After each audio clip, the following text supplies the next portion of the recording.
Hello everybody, I've just finished reinstalling or installing new crossovers into my Celestion 100s. I've had many pairs of 100s over the years. I think that's my 8th pair from memory. And I bought this final pair that are in the lighter walnut colour. It's almost cherry actually, because they were immaculate and they were boxed. And I thought, I'll keep this pair, and if any crazy ideas come to me that would potentially alter their sonic characteristics that made them more enjoyable for me, at least I had a pair when this brainwave occurred. So what actually happened is I redid crossovers in my 300s with new air core inductors, much better resistors, better capacitors. I then had the second pair of Kingstons. I did a similar thing there. And finally, I thought, I'm going to have a go at these Celestion 100s. And the components I used was 10 UF clarity cap. I got my friend Matt Casey to wind me a air core inductor. He did me a pair of those. I used Mills resistors in the LF circuit. I then used a Mundorf M resist in the HF circuit and a pair of Jensen cross caps in the HF circuit. And I fitted them all, I put them all back together, and I'm really quite happy with them. They're incredibly detailed, and there's an awful lot of air and space around the mid to HF area of things. Very clean, very, very detailed. They'd make an excellent late night listening speaker. The only thing I will say is I have found my white SLs, which also had some crossover work done to them, are better at higher volume than the 100s. Now, I have only just finished the 100s, so it might take a while for everything to settle down. I mean, they haven't been played in a long time. They've been taken completely to pieces. New cap, new crossovers fitted in, put all back together again and played, so they might require some run-in time. My white SLs have been running for probably three or so weeks since having their work done, so they're well and truly run in, I think, by now. But on initial testing, I really can play the white SLs very loud, and there's just no harshness, there's no shoutiness. They'll just play very loud and deal with it. They're enjoyable. I like them. The 100's got a little bit shouty when you turn the wick right up. But I have to say the improvement in detail, particularly in HF and mid-range clarity, was phenomenal. They actually surpass my white SLs in terms of detail in that area. So if you were listening to them at late night listening levels or sort of slightly elevated late night listening levels, I'm really pleased with them. I will try them again after they've been playing for a few weeks and just give them some stick and see what they sound like.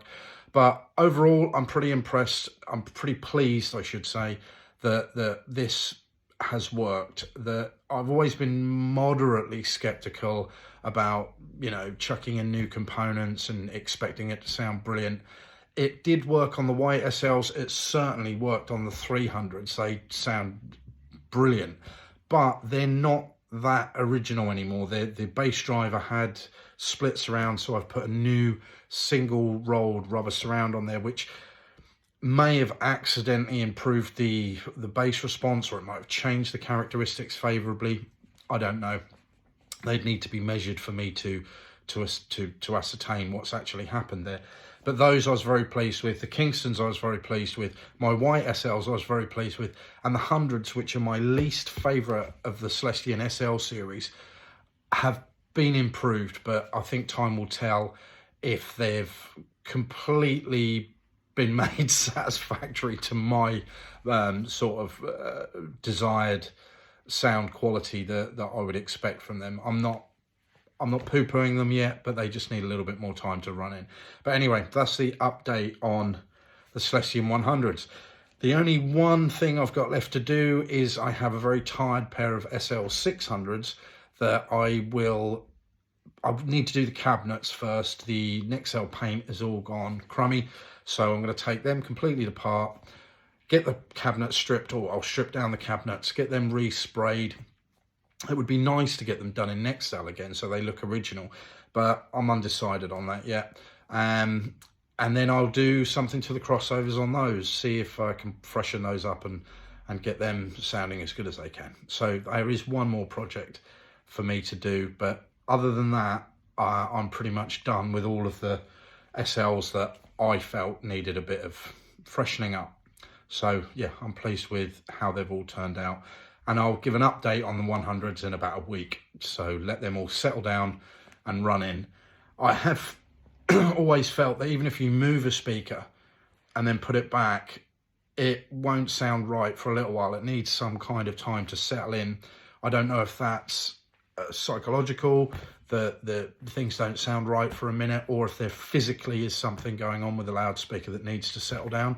But certainly if you've taken one completely to pieces, put it all back together again, it's definitely going to take some time to settle down. And I think that's probably what the case is with the 100s. So I just wanted to say thanks to Matt Casey for winding my inductors for me. That was very kind of him. They just about fitted into the cabinets. And yeah, the choice of components seemed to work really, really well.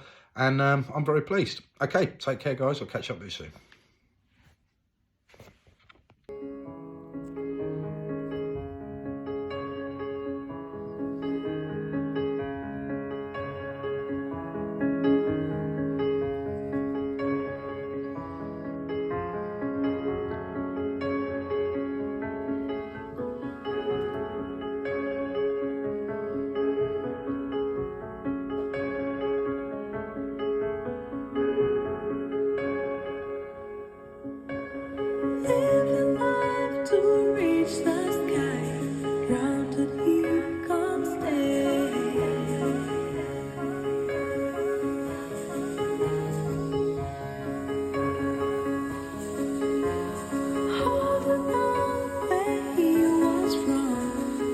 His grip is gone.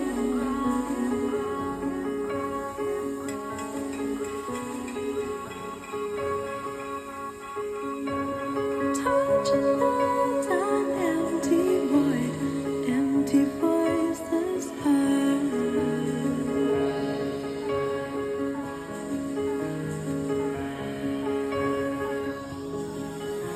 A child